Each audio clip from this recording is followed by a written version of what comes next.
God, what the hell is this? A Vauxhall Vectra on a Ford Mondeo channel. Anyway, there's actually very good reason I've got this Vectra here today. You see, something happened to this car and I thought it's worth talking about. You know, it kind of made me think, I don't know, maybe not knowing what your girlfriend's like until you move her in with you. Here's the deal. This Vauxhall Vectra came in for an MOT test, an annual MOT test. If you don't know what an MOT test is, here in the UK, it's an inspection motor cars have once a year to ensure they're safe to be used on public roads. I'll get back to this whole MOT lark in a minute. I'm carrying out an MOT on this Vectra. Checked it all over. I can't find nothing wrong with this car. So I drive this Vectra off the ramp and onto the brake rollers, which is designed to test the brakes. Let me just make a point here, because there's a lot of people who don't know what goes on in an MOT test. I think a lot of people are just under the impression that, yeah, once a year I have to take my car to an MOT test centre, they'll check it over, give it a ticket, and I'm good to go for the next 12 months, right? When an MOT test is being carried out, this is the one day in the year your car is going to get some stress put on it, especially when it comes to the brakes. The person testing your motor car literally has to put his foot on the brake pedal with enough pressure so that if something's going to break, it's going to break at the test centre. And in this case, for me, a brake pipe burst on this car, but the bit that really threw me was I had already pressed the brake really damn hard when the car was on the ramp and the pipe never burst. So here I am on the brake rollers testing the brakes, and all of a sudden the brake pedal sinks to the floor and I'm thinking, what the hell? So I let the pedal back up and I press it again and it sinks to the floor again. Of course I then stick my head underneath the car and there's brake fluid dripping on the floor. In fact, what I'm going to do now, I'm going to put this car up in the air and show you the brake pipe that's broke.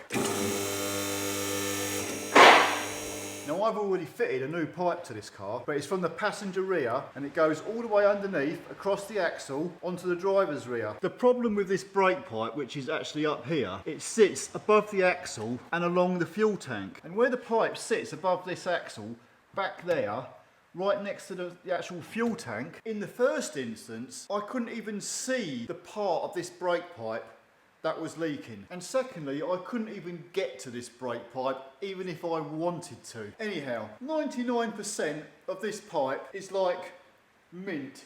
It looks brand spanking new. Now this is the old pipe obviously, and you can see the little hole there where the pipe's burst and the brake fluid has squirted out. But also, the black sheathing on this pipe is gone. And this little spot where it's bare metal is where it's sat in a clip on the underside of the floor, right up against the fuel tank. And this is the problem I was faced with. Most of this brake pipe I could see, but this little piece here where it's sat in a clip, I could not even see it. Technically speaking, when you're carrying out an MOT test and you suspect a brake pipe to be corroded, you're supposed to assess that brake pipe with some form of brake pipe assessment tool, just like this one. And you would use this tool to scrape the brake pipe to assess the amount of corrosion and then make a decision whether to pass or fail it. So as in this case, where do you actually stand when you've got a rotten pipe or a faulty component and you can't even see it? Well, the reality of the matter is, as the law stands, if you can't see something or physically get to it, you can't test it. If I had seen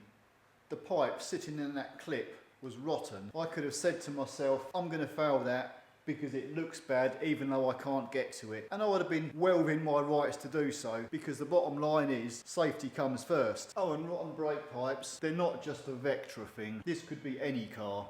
It just happened to be a Vectra C. In fact, I'd go as far to say a lot of MOT testers who get to see a wide variety of cars, they'll know exactly what pipes corrode where on what cars. Let me throw a little scenario here. What if this brake pipe had not have burst here at the test centre? What if the car had left this garage and the vehicle presenter had drove it away and it had burst 5 minutes later on the road? The worst case scenario I can think of, someone could have been killed. I mean, I laugh and joke about a bit, but At the end of the day, when you're inspecting someone's car to make sure it's safe to be used on the roads, you really do want to get it right. I believe this car was okay, and it just goes to prove how things can happen. So anyway, this car's gone down the road, there's been an accident of some kind. What will basically happen from there on in, there's an organisation called VOSA, the Vehicle and Operator Services Agency. These are the people who govern the MOT scheme. Apart from a police investigation, this VOSA organisation would come out and they would then inspect this car to see what had gone wrong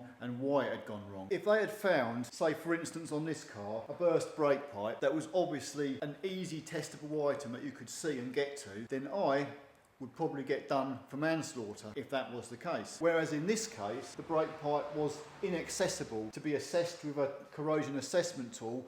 In fact, in this case, I couldn't even see the pipe where it was corroded. It brings up a great big question mark, and chances are, if something like this had gone to court, it would have ended up as misadventure or just one of those things. An unfortunate event. But for the average Joe out there, they just know that they must take their car, have it MOT'd once a year, and if it passes, great.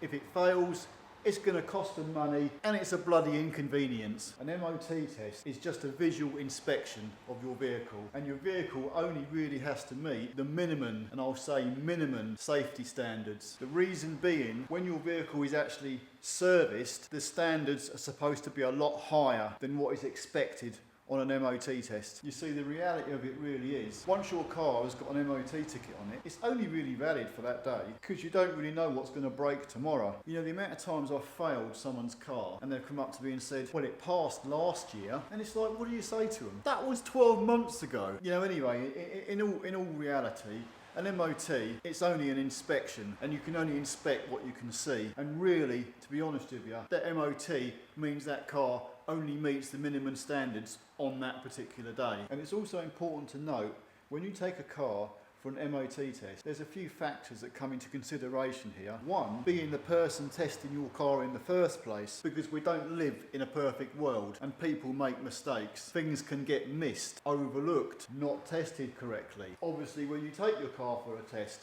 you would like to believe that when it comes out, everything's fine. You may have that ticket in your hand and think, great, I'm good for the next year. The reality is, that's not always the case. Anyhow, I'm lucky. This car broke here at the test centre, and I'm bloody glad it did. But if you're a Vectra C owner, it might be worth getting your pipes checked. Oh, and as I haven't mentioned it, this is a 2007 car, so it's like 11-year-old car. I'm going to put the wheel back on, re-MOT test this car, and then give it back to the customer, safe in the knowledge that it is actually safe now. I just thought this was worth noting down. I found it interesting how this happened on a test when it could have quite easily been missed. Anyway, it's chucking down with bloody rain outside. Saturday morning. I'm out of here now. See ya.